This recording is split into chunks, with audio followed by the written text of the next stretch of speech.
सञ्चालक समितिको म यहाँ हाजिर भएको पहिलो बैठक चैत्र 12 गतेको निर्णयबाट श्वेतपत्र जारी गर्ने भन्ने निर्णय भएको थियो। पारित सीमासँग जोडिएका तर विद्युत सम्झौता नभएका देशहरूका लगानी भएको आयोजनालाई स्वीकार नगर्ने, नेपाल सरकारबाट पाउनुपर्ने शोध भर्ना, डेरी फिडरका पैसा आउनुपर्ने, ऋणपत्र आदि कुराहरूको अनिश्चितताको बावजुद स्रोतभन्दा बढी निर्माण कार्य अघि बढेको र त्यसबाट हालको नगद सङ्कट उत्पन्न भएको देखिन्छ। नाफा नोक्सान गणना गर्दा हालसम्म कुल 5 अरब 26 करोड नोक्सानीमै रहेको देखिन्छ।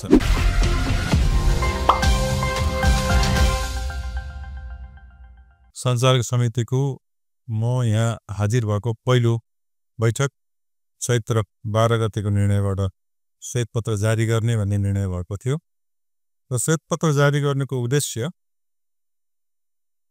नेविकद्वारा हालसम्म गरेको उपलब्धि र वर्तमान अवस्था प्रस्तुत गर्दै प्राधिकरणका अवसर र चुनौतीहरूको विश्लेषण गरी भावी योजना तय गर्नका लागि यो श्वेतपत्र जारी गरिएको छ र छोटकरीमा भन्नुपर्दा यस पटकको कार्यावधिमा दिइएको कार्यावधिमा के कस्तो प्रगति या अवनति जे हुन्छ त्यसको मूल्याङ्कन हुनको लागि, त्यसको मूल्याङ्कन गर्नको लागि मैले नेपाल सरकार ऊर्जा मन्त्रालयसँग एउटा पर्फर्मेन्स एग्रिमेन्ट कार्य सम्पादन सम्झौता गरेको छु। त्यो कार्य सम्पादन सम्झौतामा पनि मैले गरेको कार्य सम्पादनको मूल्याङ्कनको लागि बेस अर्थात् आधार खडा गर्नको लागि पनि यो श्वेतपत्र आवश्यक हुन्छ र त्यसको लागि यो सहयोगी हुन्छ। साथै यस बीचमा विद्युत प्राधिकरणले जारी गरेका तथ्याङ्कहरूमा स्पष्टता र आधारहरू समेत खुल्ने गरी र आधार र गणना विधि प्रक्रिया समेत खुल्ने गरी त्यसलाई स्थापित गर्नको लागि पनि यो श्वेतपत्र सहयोगी हुनेछ भन्ने विश्वासका साथ यो श्वेतपत्र तयार गरिएको छ। सबभन्दा पहिले वर्तमान अवस्थामा एउटा मानाङ्क छ विद्युतको पहुँच।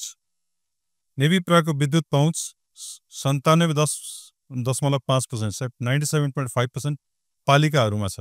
पालिकाको हिसाबले गर्दा 97.5, तर सम्पूर्ण वडाहरूको हिसाबले गर्दाखेरि 95% वडाहरूमा पुगेको छ। यो दुईवटै अङ्क भौगोलिक हिसाबले हो, तर घर संरचनाको आधारमा जनगणनाको 2078 को तथ्याङ्कहरूलाई लिएर हिसाब गरिएको छ। 2063 सालमा त्यतिबेला कार्यकारी निर्देशक अर्जुन बहादुर कार्की सरको पालामा एउटा श्वेतपत्र जारी भएको रहेछ र त्यस पछाडि अहिले हामीले श्वेतपत्र जारी गरिरहेका छौँ र अहिले भने जस्तै वर्तमान अवस्थाको मानाङ्कहरूमा पहुँच जुन भनिरहेका छौँ त्यसमा घर संरचनाको आधारमा 91.41%, त्यस्तै परिवार सङ्ख्या जनगणनाले भनेको परिवार सङ्ख्याको आधारमा 84.62% देखिएको छ। जम्मा हाम्रो ग्राहक सङ्ख्या 55,66,000 2081 माघ महिनासम्मको 55,66,000 रहेको छ। अब त्यस्तै उत्पादनको गणना हेर्दा जडित उत्पादन क्षमता 3,511 मेगावाट र त्यसमध्ये प्राधिकरणको आफ्नो क्षमता चाहिँ 661.57 मेगावाट रहेको छ। फागुन मसान्तसम्मको प्रणालीमा उपलब्ध 10,430 गिगावाट आवर मध्ये 8,665 आन्तरिक खपत र 1,765 गिगावाट आवर चाहिँ निर्यात भएको छ। तर यो अवधिमा 206 गिगावाट आवर चाहिँ इन्टरप्सन भएको छ। इन्टरप्सन भन्नाले ट्रिपिङ अथवा पार्सल लोड सेडिङ औद्योगिक क्षेत्रहरूमा भएकोलाई इन्टरप्सन मानेर ती अवरुद्ध भएको गिगावाट चाहिँ 206 गिगावाट आवर। 1 गिगावाट आवर भनेको 1000 मेगावाट आवर अर्थात् 10 लाख युनिट। 1 गिगावाट आवर भनेको 10 लाख युनिट हुन्छ। जम्मा 206 गिगावाट आवर विद्युत अवरुद्ध भएको छ। 81 फागुन मसान्तसम्म आन्तरिक उच्चतम माग 2337 मेगावाट रहेको छ र यो चाहिँ यो आवको अन्तिमसम्ममा 2438 मेगावाट पुग्ने प्रक्षेपण रहेको छ। यसको पनि डिटेल विवरण रिपोर्टमा छ, यो कसरी प्राप्त भयो भन्ने र अर्को एउटा महत्त्वपूर्ण तथ्याङ्क यस आवमा गत आवमा प्रणालीमा चुहावट सहितको कुल राष्ट्रिय विद्युतको माग प्रति व्यक्ति 400 किलोवाट रहेको छ। यो हामीले प्राधिकरणले प्रकाशित गरेको एनुअल रिपोर्टमा उल्लेखित हो।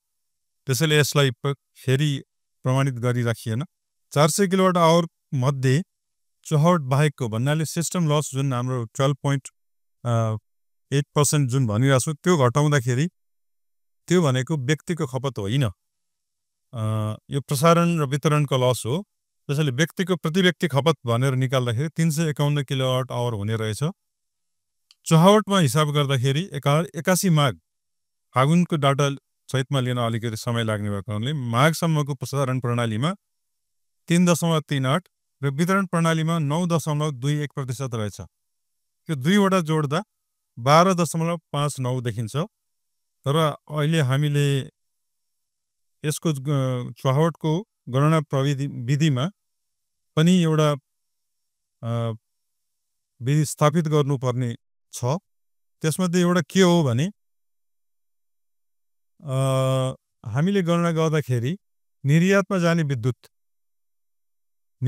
विद्युत यदि हामीले अहिले भने जस्तै 10,000 मेगावाट अथवा 15,000 मेगावाट यदि निर्यात गर्न थाल्यौँ भने हाम्रो चुहावट अप्राकृतिक रूपमा 5% 4% सम्म देखिन जाने हुन सक्छ। त्यो किन भन्दा तल भाग लाग्ने निर्यात जुन हो त्यसको खास लस प्रसारणमा थोरै, त्यो पनि हाई भोल्टेजमा मात्रै हुन्छ र त्यो सिधै जति आयो त्यति नै बाहिर जान्छ। त्यसैले खास हाम्रो आन्तरिक चुहावट भनेको बाई डेफिनेसन यो निर्यात बाहेकको गर्नुपर्दा निर्यातलाई उत्पादन र बिक्री दुवैबाट घटाउँदा खुद आन्तरिक चुहावट 14.85% रहेको छ। र यस्तो खालको चुहावट नै पछि पनि मानकको रूपमा चाहिँ नाप्दै जानुपर्छ। यो निर्यातले गर्दा घटेको चुहावटले हामीलाई मिसलिड गर्न सक्छ र भ्रम पार्न सक्छ भनेर निर्यातलाई घटाउने गरिकन यो स्थापित गर्न खोजेको हो। र निर्यात आगामी दिनहरूमा निर्यात बढ्दै जाँदा चुहावट घटेको चाहिँ भन्ने आर्टिफिसियल भ्रम पर्न सक्छ भनेर निर्यातलाई घटाएर गर्नु राम्रो हुन्छ भनेर यो पनि आँकडा एउटा स्थापित गरेको छ। माग र आपूर्तिको असन्तुलन एकातिर वर्षायामको विद्युत आंशिक रूपमा खेर गएको छ भने अर्कोतिर सुक्खायाममा विद्युतको माग पूर्ण रूपमा आपूर्ति गर्न सकिएको छैन। आगामी दिनमा यसको व्यवस्थापन अझ बढी चुनौतीको रूपमा देखिएको छ। प्राधिकरणको प्रक्षेपण अनुसार 82-83 को वर्षायाममा 2648 मेगावाट र 2648 मेगावाट अधिक हुने सर्प्लस हुने मेगावाट र 83-84 को वर्षायाममा 3316 मेगावाटसम्म अधिक अर्थात् जगेडा सर्प्लस विद्युत निर्यात हुनुपर्ने देखिएको छ। 82-83 को सुक्खायाममा तर त्यही समयमा 82-83 मा चाहिँ 791 मेगावाट र 83-84 मा 728 मेगावाट अपु आयात गर्नुपर्ने देखिन्छ। यो दुईवटा आँकडा पनि यहाँ प्रस्तुत गर्नको मुख्य उद्देश्य आगामी दिनहरूमा तुरन्तै अब चाहिँ आयात जिरो हुने र हामी सेल्फ रिलायन्ट हुने भन्ने देखिँदैन। निकट भविष्यमा सम्मको वर्षहरूमा आयात जिरो हुने अवस्था देखिँदैन। आयात जिरो गर्नको लागि अहिलेको मार्गचित्रबाट अहिलेकै आयोजनाहरूबाट अगाडि बढ्दाखेरि अझै केही वर्षहरू हामीले आयात जिरो गर्न सक्दैनौँ भन्ने यो देखिन्छ। यसको दिगो समाधान र ऊर्जा सुरक्षाको लागि अर्ध जलाशय र पम्प जलाशययुक्त आयोजना र ब्याट्री ऊर्जा भण्डारण प्रणाली निर्माण गरी ऊर्जा भण्डारण गर्ने र सँगसँगै विद्युत खपतको वार्षिक वृद्धि दर हालको 12देखि 14%बाट बढाएर 20% पुर्याउन सबै प्रयास गर्नुपर्ने देखिन्छ। विद्युत खरिद बिक्री हालसम्म 11,185 मेगावाटको पिपिए भइसकेको छ। 12,894 मेगावाटको पिपिएको लागि आवेदन प्राप्त भएको मध्ये 5,478 मेगावाटको कनेक्सन एग्रिमेन्ट सम्पन्न भइसकेको छ। 960 मेगावाटको सोलर विद्युत आयोजना पिपी हुने क्रममा रहेको छ। अब निर्याततर्फ भन्दा भारतीय ऊर्जा एक्सचेन्जबाट 536 मेगावाट आइएक्स बजार मार्फत र बाइल्याटरल कन्ट्र्याक्ट 5 वर्ष बाइल्याटरल कन्ट्र्याक्टमा 235 मेगावाट र बिहार र युपीमा पिटिसी इन्डिया 132 केभी मार्फत 125 मेगावाट गरी 896 मेगावाट तथा बङ्गलादेशलाई 40 गरी 936 मेगावाट चाहिँ निर्यात गर्न अनुमति पाएको छ। 290 मेगावाट क्षमताका आयोजनाहरू अनुमतिको पर्खाइमा छन् र अरू पनि अब बिस्तारै हामीले अनुमतिको लागि थप पठाइरहेका छौँ। भारतीय ऊर्जा एक्सचेन्जमा एउटा समस्या हरेक वर्ष अनुमति नवीकरण गर्नुपर्ने र केही समय भारतको एनर्जी सिस्टममा चाप परेको बेलामा सोलर आवरमा मात्रै उपलब्ध हुने र अहिले भारत सरकारले सहयोग गरेको जुन 11 घण्टा बाहेक रातिको समयमा पनि उपलब्ध गराइरहेको छ। अहिले मे 1 देखि 4 घण्टा गरी जम्मा 15 घण्टा उपलब्ध भइरहेको छ। तर यस्तो खालको वर्षेनी नवीकरण गर्नुपर्ने भारतीय नीति भारतीय सीमासँग जोडिएका तर विद्युत सम्झौता नभएका देशहरूको लगानी भएको आयोजनालाई स्वीकार नगर्ने, त्यस्तै ढल्केवर मुजफ्फरपुरको 400 केबीमा कन्जेसन हुने आदि यस्ता समस्याहरू चाहिँ आगामी दिनमा हाम्रो चुनौतीको रूपमा रहेका छन्। अब वित्तीय अवस्थातिर जान चाहन्छु। वित्तीय अवस्थामा सम्पत्तिको अवस्था कुल 80-81 सम्म प्राविधिकमा हामीले 81 माघ या फागुन या चैत मसान्तसम्मकै डाटाहरू लियौँ भने वित्तीय अवस्थामा 2080-81 को असार मसान्तसम्मको डाटा लिएर हेर्दा सम्पत्ति करिब 6 खरब 44 अरब छ। यसमध्ये स्थिर सम्पत्तिहरू 2 खरब 35 अरब छ र 2 खरब 20 अरबको बराबरका आयोजनाहरू निर्माणाधीन छन्। यी पछि निर्माण सकिएपछि सम्पत्तिमा परिवर्तन हुन्छन् र यी आयोजनाहरूलाई यथाशीघ्र सम्पन्न गरी प्रतिफल लिनुपर्नेछ। यो सँगै महालेखा परीक्षकको प्रतिवेदनमा औलाइएका कुराहरू छन् केही कैफियतहरूमा, जस्तो नेविप्राको लामो समयदेखि सम्पत्तिको भौतिक परीक्षण नभएको भन्ने यो महालेखा परीक्षकको प्रतिवेदनमा औलाएको छ। प्रचलित अभ्यास र फर्मेट अनुसार सम्पत्तिको रेकर्ड नराखिएको स्थिर सम्पत्तिको लेखा सफ्टवेयर भन्दा एसेट म्यानेजमेन्ट सफ्टवेयरमा रु 37 करोड कम लेखाङ्कन भएको, स्थिर सम्पत्तिको रिकन्सिलेसन नभएको, गत अवधिमै नष्ट गरिसकेको सम्पत्ति यस अवधिमा पनि रेकर्डबाट हटाउन नहटाएको, र अरू यस्तै विभिन्न कैफियतहरू यहाँ जनाइएको छ। जग्गाको बारेमा स्थिर सम्पत्तिको ह्रास समायोजन 44 करोड गरेको तर सोको समायोजन संस्थाको स्थिर सम्पत्तिमा नगरेकोले संस्थाको यथार्थ सम्पत्ति कायम हुन नसकेको आदि यी कमेन्टहरू। जस्तै 1.5 अरबको CWIP भन्नाले क्यापिटल वर्क इन प्रोग्रेस निर्माणाधीन सबस्टेसन ट्रान्समिसन लाइन या यस्तै निर्माणाधीन सम्पत्ति निर्माणाधीन कार्य पत्तै लाग्न नसकेको 1.5 अरबको परियोजना सम्पन्न भइसकेपछि पनि 8 अरबको सम्पत्तिलाई स्थिर सम्पत्तिमा पूंजीकरण गर्नुपर्नेमा नगरिकन CWIP मै राखे देखाइएको, हिनामिना भएको रकमलाई 57 लाखलाई ऋण तथा पेस्कीमा देखाइएको, नाफा नोक्सान हिसाब खर्च लेख्नुपर्नेमा नलेखेको, विगत लामो समयदेखि 25 करोडको नगदलाई मार्गस्थ नगद भनी देखा। यी सबै जुन कमेन्ट हुन् यो कमेन्ट अहिलेको यो श्वेतपत्र तयार गर्ने क्रममा लेखिएको होइन। त्यो यदि त्यसरी लेखियो भने त यो श्वेतपत्रको औचित्य र विश्वसनीयता जुन विश्वसनीयता कायम गर्ने भन्ने 4-5 वटा आधारहरू मैले यो श्वेतपत्रमा लिएको छु। त्यो पछाडि भने त्यसमध्ये एउटा आधार भनेको श्वेतपत्रको विश्वसनीय तथ्याङ्क भन्ने छ, त्यसलाई कायम गर्न सक्दैनौँ। त्यसैले हामीले नयाँ तथ्याङ्क यसमा नलिकन महालेखा परीक्षकको प्रतिवेदनमा जे लेखेको छ त्यो हुबहु यहाँ राखेका छौँ योसँग सम्बन्धित कुराहरू भनेर। रु 2.88 अरब बराबरको प्राप्त गर्नुपर्ने आसामी पत्ता लाग्न नसकेको पनि लेखिएको रहेछ। यी सबै कुराहरू त्यहाँ लेखिएका छन्। अब यसलाई अब कसरी एड्रेस गर्ने त, यस्ता जुन कैफियतहरूलाई कसरी समाधान गर्ने, कसरी यसलाई आगामी दिनमा यसलाई चाहिँ महालेखा परीक्षकको प्रतिवेदन नपर्ने गरिकन जाने भन्ने कुराहरूको कदम म पछाडि भन्नेछु। अनुसन्धान समितिले छानबिन गरी मौजदागमा कमी औल्याई समायोजन गर्नुपर्ने भनी यकिन गरेको साथ 41 करोड, इम्पेयरमेन्ट लस व्यवस्था गर्नुपर्ने रकम 3.34 करोड, नाफा नोक्सान हिसाब र मौजदातमा समायोजन नभएको उपरोक्त बमोजिम महालेखा परीक्षकको प्रतिवेदनमा औलाएको कैफियतहरूलाई संस्थागत सुशासन कायम गर्नका लागि आवश्यक भएकोले सो कैफियतहरूलाई आगामी दिनहरूमा समायोजन गर्दै लगिनेछ। नेपाल सरकारको प्राधिकरणमा सेयर लगानी जम्मा 2 खरब 6 अरब 74 करोड छ। सञ्चित नाफा 46 अरब 47 करोड र अन्य जगेडातर्फ 5 अरब 89 करोड गरी नेपाल सरकारको जम्मा इक्विटी रु 2 खरब 59 अरब 10 करोड रहेको छ।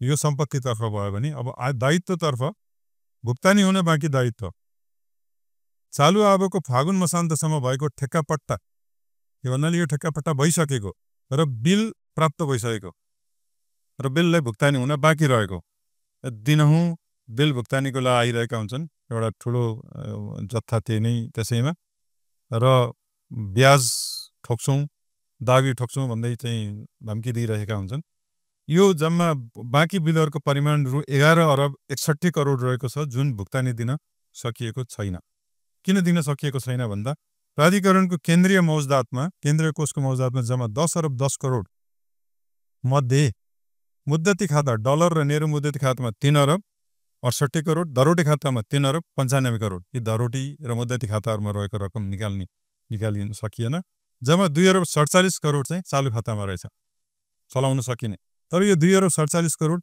जुन दैनिक सञ्चालनको लागि न्यूनतम जगेडा हो प्राधिकरणको लागि त्यसैले यसले यो रकम त्यो निर्माण कार्यको बिलमा भुक्तानी नगरी 10 अरब अल्पकालीन ऋण लिने प्रक्रिया अगाडि बढेको छ यसले देखाउन खोजेको के हो भने अहिले हामीले सम्पत्ति धेरै 6 खरबको देखाउँदै गर्दा र नाफा पनि यहाँ देखाउँदै गर्दा हामीसँग क्याश ब्यालेन्स चाहिँ छैन रहेछ र यो तथ्याङ्कलाई अब पत्याउने नपत्याउने आफ्नो हो तर यदि क्याश ब्यालेन्स हुन्थ्यो भने 10 अरब नेपाल सरकारमा हामीले स्वीकृति लिन चिठी पठाइसकेका छौँ अल्पकालीन ऋणको ब्याज पनि महँगो हुन्छ त्यो ब्याज लिनुपर्ने अवस्था आउँदैन त्यो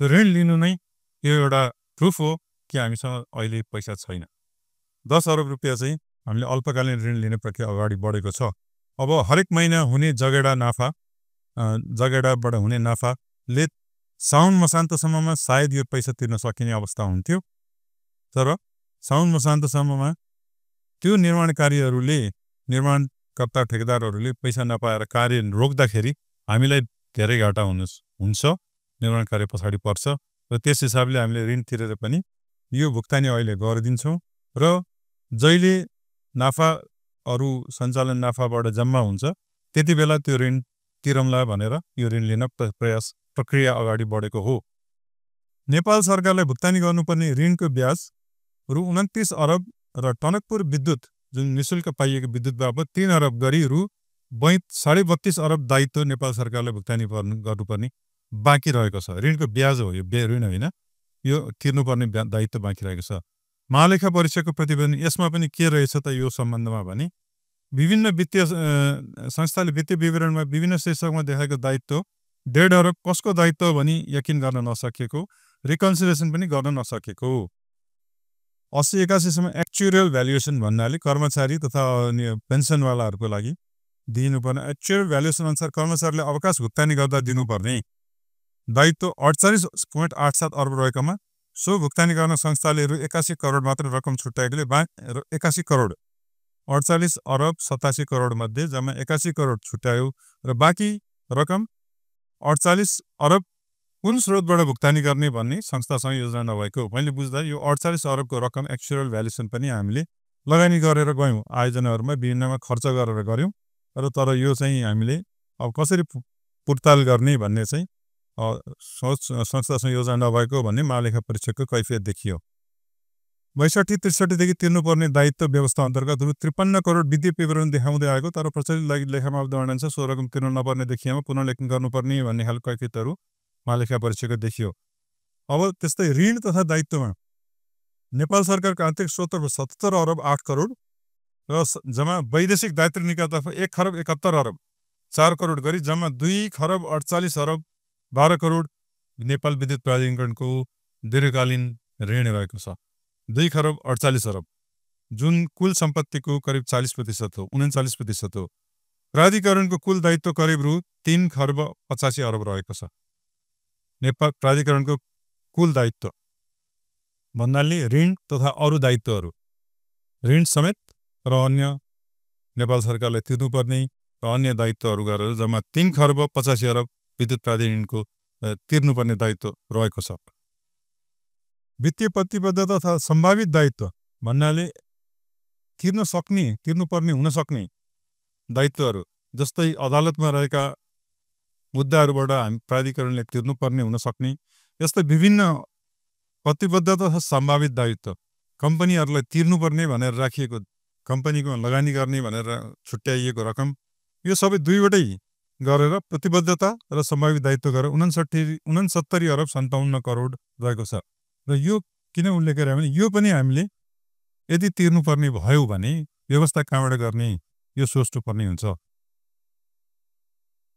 विभिन्न प्राधिकरण विरुद्ध विभिन्न अर्धन्यायिक न्यायिक निकायमा विचाराधीन रहेका दाबी रकम सहितको मुद्दाहरूको सम्भावित दायित्व 2081 फागुन माससम्म 8 अरब 40 करोड पुगेको छ। यसैगरी प्राधिकरणले सहायक तथा सम्बद्ध कम्पनीहरूको प्रबन्धनका लागि कुल 41 अरब 13 करोड बराबरको संस्थागत जमानत प्रदान गरेको छ। यी आयोजनाहरू जुन कम्पनीहरूले बनाउँदैछन् त्यो कम्पनीहरूले बनाउँदाखेरि ऋण लिँदाखेरि प्राधिकरणले जमानत बसिदिने गरेको छ। तामाकोशी, अप्पर तामाकोशी, मोदी आदि कम्पनीहरूले ऋण लिँदाखेरि सञ्चय कोष, नागरिक लगानी कोष आदि कम्पनी सबैहरूलाई संस्थागत जमानत माग्दाखेरि प्राधिकरणले दिएको जमानत करिब 41 अरबको जमानत चाहिँ 41 अरब 13 करोड बराबरको संस्थागत जमानत प्रदान गरेको छ। जस्तै मेडल मर्स्याङ्दी आयोजना भन्नुला अथवा कुनै अरू आयोजनाहरूको मूल्याङ्कन गरेर त्यसलाई चाहिँ जमानत प्रदान गरेको छ। यो पनि एक प्रकारको दायित्व। त्यो संस्था त्यो कम्पनीले विद्युत उत्पादन गर्न सकेन, घाटामा गयो भने अनि त्यसले तिर्न नसकेको दायित्व म तिर्छु भनेर चाहिँ गरेको दायित्व। बाँकी बक्यौतातर्फ 81 असार मसान्तसम्मको डेडिकेटेड फिडर तथा टङ्क लाइन तर्फको रु 23 अरब 44 करोड सहित 2081 फागुनसम्म प्राधिकरणको जम्मा बक्यौता रु 44 अरब 54 करोड रहेको छ। डेडिकेटेड फिडर तथा टङ्क लाइन तर्फको 23 अरब 44 करोड मध्ये पहिलो खण्ड 72 साउनदेखि पौषसम्मको 1 अरब 42 करोड, दोस्रो खण्ड 72 माघदेखि 75 सम्मको 6 अरब 11 करोड र तेस्रो खण्ड 2075 जेठ 2077 सम्मको 9 अरब 1 करोड र चक्रिय जरिवाना रकम रु 6 अरब 90 करोड रहेको छ। उपरोक्त अनुसारको बक्यौता असुलीको लागि प्राविधिक रूपमा प्रमाण जुटाउनु पर्ने छ भने पहिलो खण्ड र तेस्रो खण्डको रकमको हकमा अदालतमा विचाराधीन रहेको छ। नेपाल सरकारबाट कोभिड छुट, किसान केन्द्र लगायत शीर्षकमा दिइएको छुट बापतको रकम 14 अरब 10 करोड बराबरको रकम शोध भर्ना प्राप्त गर्न बाँकी छ, जुन विगतका वर्षदेखि बाँकी रहे आएको भए तापनि नेपाल सरकारबाट प्राप्त हुन सकेका छैन। यसरी डेडिकेटेड फिडर त ट्रङ्क लाइन तर्फको र अन्य सहित जम्मा 32 अरब 5 करोड पुराना बक्यौताहरू, यो अन्य सहितका बक्यौता जम्मा 32 अरब 5 करोड रहेको छ र नियमित बक्यौता 12 अरब 49 करोड रहेको छ। यो रनिङ बक्यौता हो र जम्मा 44 करोडको बक्यौता रहेको छ। अब यसमा पनि महालेखा परीक्षणको कैफियत के छ भने यस संस्थाले खिम्ती जलविद्युत आयोजनाको आजसम्म पनि स्वामित्व हस्तान्तरण गरि नलिएकाले संस्थाको सम्पत्ति अब प्राधिकरणको नाफा नोक्सानी। अब 2080-81 सम्म प्राधिकरणको कुल सञ्चित नाफा करिब 46 अरब 47 करोड रहेको प्रतिवेदनले देखाउँछ। यो हाम्रो 80-81 को लेखा प्रतिवेदन हो। चालु अबको फागुन मसान्तसम्म 9 अरब 48 करोड त्यही प्रतिवेदनमा आधारित भएर निकालेको छ। तर आयकर ऐनको प्रावधान, आयकर ऐनमा जुन थप राजकट्टी एक्सेलरेटेड डिप्रिसिएसन मेथड छ त्यो अनुसार गरिएको विद्युत प्राधिकरणको नाफा नोक्सान गणना गर्दा हालसम्म कुल 5 अरब 26 करोड नोक्सानीमै रहेको देखिन्छ। त्यस उसले नेपाल विद्युत प्राधिकरणले आम्दानी नाफा गरेर नाफामा आयकर तिर्नु परेको छैन। तर टिडिएस भन्नाले सुरुमै अग्रिम आयकरहरू तिरेर त्यस बापत लिनुपर्ने रकम प्राधिकरण नेपाल सरकारबाट रहेकै छ। महालेखाको प्रतिवेदन अनुसार लेखा परीक्षण प्रतिवेदनमा औँल्याएका बुदाहरूमध्ये 7 अरब 19 करोड खर्च नलेखेको, फेरि यो चाहिँ यही सम्बन्धमा नाफा नोक्सान सम्बन्धमा महालेखा परीक्षकको कैफियतहरू 7 अरब 19 करोड खर्च नलेखेको, 4 अरब 72 करोड रुपियाँ आम्दानी बढी लेखाङ्कन गरेको, बढी आम्दानी लेखाङ्कन गरेको तथा 29.91 करोड आम्दानी नबारेको देखिन्छ।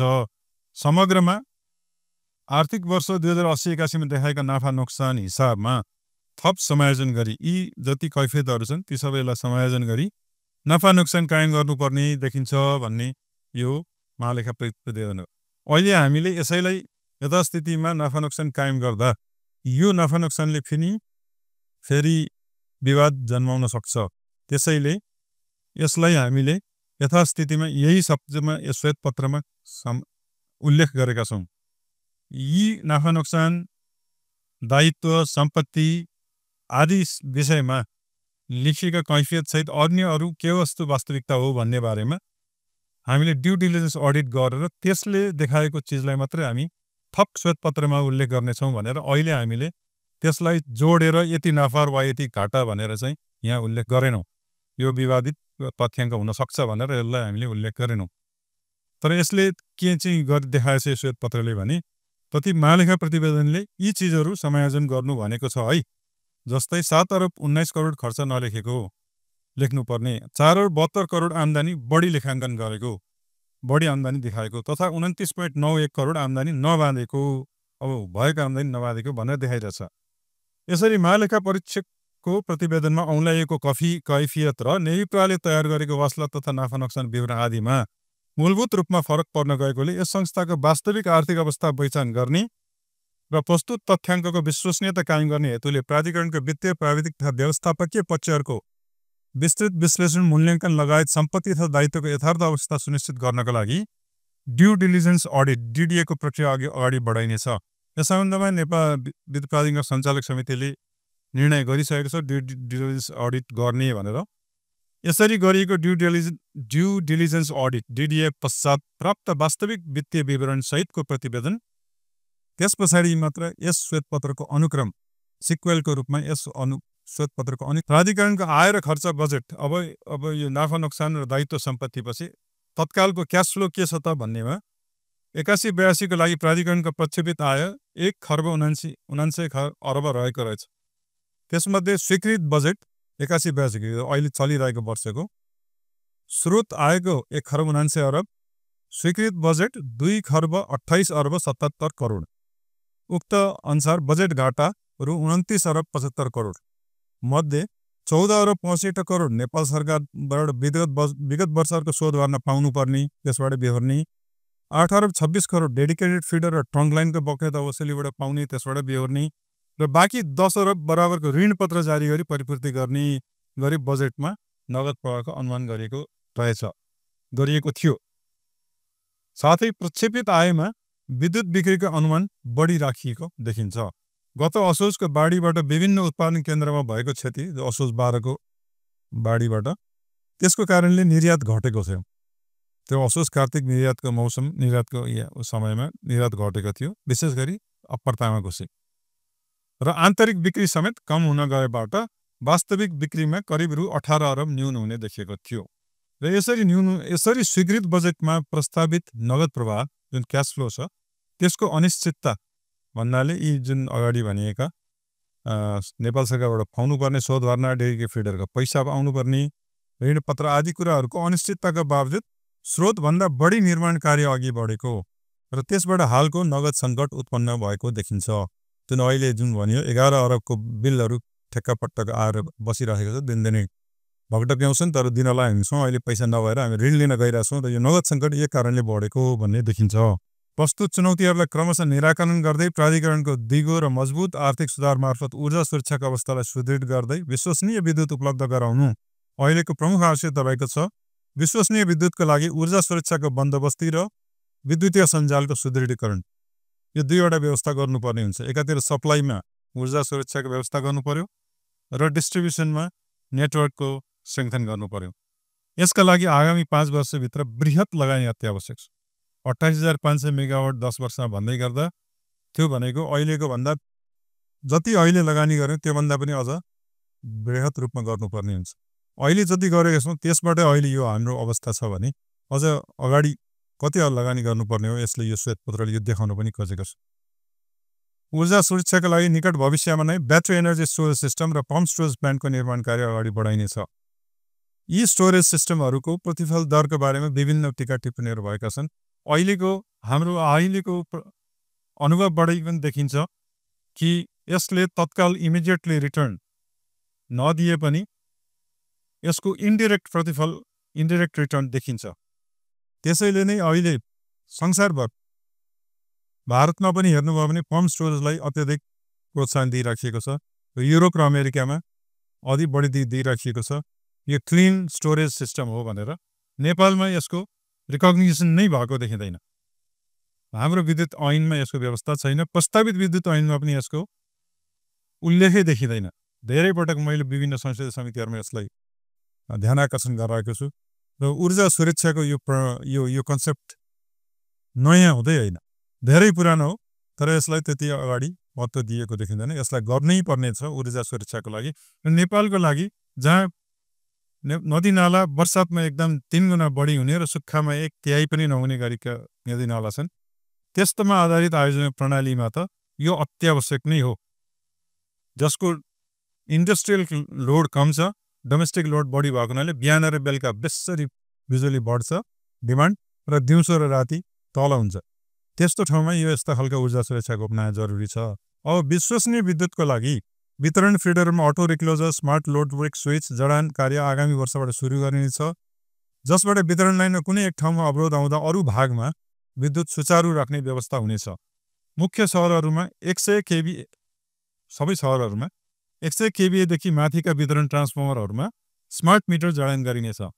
र ट्रान्सफर्मरमा स्मार्ट मिटर जडान गर्दाखेरि ग्राहकहरूमा आउने विद्युत अवरोध सामूहिक रूपमा स्थान र प्रकृति तुरुन्तै पत्ता लाग्छ र शीघ्र समाधान गर्न सकिने भएबाट जुन विद्युतको विश्वसनीयता छ बढ्नेछ। त्यसको साथै हाल निर्माण भएको सूचीदार निर्माण भएको डिस्ट्रिब्युसन कन्ट्रोल सेन्टरलाई अब 24 घण्टा सञ्चालनमा ल्याउने व्यवस्था गरिनेछ, जसबाट नियन्त्रण र उपत्यकाको सप्लाईको नियन्त्रण र अनुगमन हुनेछ। नेपाल सरकार नेइप्रा दात्री निकाय समेत सहयोगमा आगामी 2 वर्षभित्र सम्पूर्ण जिल्लाहरूलाई विद्युतीकरण गरिनेछ भन्नाले करिब 5% वडाहरूमा विद्युतीकरण हुन बाँकी छ र ती जिल्लाहरूमा विद्युतीकरण गरिनेछ। प्राधिकरण आफै वा सहायक कम्पनी मार्फत अपर अरुण 1063 मेगावाट, हामीले अपर अरुणलाई धेरै नै प्राथमिकता दिएको छौँ। यो हाम्रो गेम चेन्जर भनौँ या ट्रान्सफर्मेटिभ भनौँ, ती यो आयोजना हो र यसलाई कुनै पनि बहानामा रोक्ने र रोक्न दिइने छैन। यसलाई हामी अगाडि बढाउँछौँ। हामीले चिलिमे पनि त्यस्तै च्यालेन्जिङ अवस्थामा बनाएका हौँ। अहिले हेर्दाखेरि अप्पर अरुणको अगाडि चिलिमे केही पनि होइन, तर त्यति बेलाको त्यो वातावरण हेर्नुभयो भने अप्पर अरुणको भन्दा त्यति बेला चिलिमेको अझ बढी ठुलो चुनौती थियो। कसैले विश्वासै गर्दैन थियो नेपालीले 1 मिटर टनल पनि खन्न सक्छ भने, अथवा 1 मिटर ट्रान्समिसन लाइन पनि बनाउन सक्छ भने। नेपालीले सक्दैन भन्ने वातावरणमा चिलिमे बनाएको हो भने अहिले 1063 बनाउनलाई हामीलाई त्यति ठुलो चुनौती होइन, हामीले यो बनाउनु नै पर्छ।